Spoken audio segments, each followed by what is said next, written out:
Okay, let us talk black aliens. No, I tried to do a basic internet search and I did not find anything about it. No whistleblowers, no conversation. It's as if it didn't exist. But we notice in the Hollywood movies there is black aliens, black ETs that are the aggressors that come to Earth to destroy humanity, and that mankind have to get some superhero figures to fight this black ET. Now check the Hollywood movie out: X-Men Days of Future Past, The Avengers Age of Ultron, and Thor. There is also other movies that shows black sentinels, black aliens, but we're not getting into that right now. Seeing as I couldn't get a internet um, search going, I went into my little library. I have a book. I'm familiar with the various mythology, but this one from the South Americans, I wasn't. So in the South American mythology, they have a black god. Now, I'll be butchering a few names, but I will be calling them Q god and T gods because I cannot call the name. We have Quetzalcoatl, right? So I'll be calling him Q God, and he is the feathered serpent and was one of the major gods of the Aztec pantheon and one of four offspring of the original primordial being. We're not going to call the primordial being. So Quetzalcoatl, the Q God, have four offspring. There's four together, but the one that interests me is the T God. He is Tezcatlipoca, and it's Tezcatlipoca. Now, he is described as black and the god of the night and the south, while the Q god himself represents the west. Right? The book goes on to tell me that there's a cosmic struggle between the brothers, each of whom wanted to be the supreme deity. Okay, now, and it led to five successive world ages that were known as the five sun. So the Q god presided over the second age known as four winds, but was cast aside by the T god, which is Tezcatlipoca. And the T god, he ruled a paradise reserved for those who had renounced earthly pleasures and who lived only for the spirit.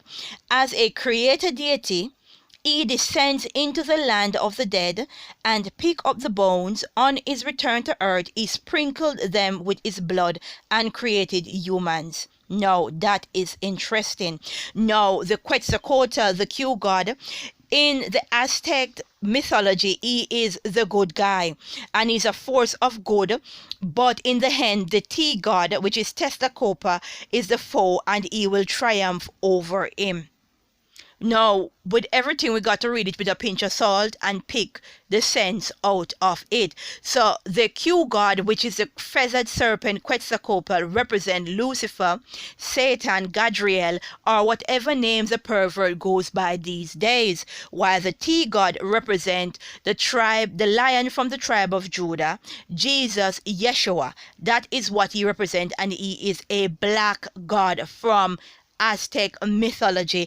Go and look that up. The two books that I have represent him as a black god. So there we have in mythology our black aliens. Okay. Now, I am surprised that no one did make a connection with the black god and mythology. Now, this T god, right, is a very interesting one, and I'll be doing much more work on him and more description about him. But it shows that when the Son of Man comes, which is a lion from the tribe of Judah, Yeshua or Jesus, when he comes to fight the battle on earth with the various entities that are already here, mankind is not going to take his side because he is seen as the aggressor. He is the bad guy. That is what they're painting the T god as, the black alien as. They are the bad guys. So that is what is going on. So it just take a basic look into mythology and into history to realize what is happening.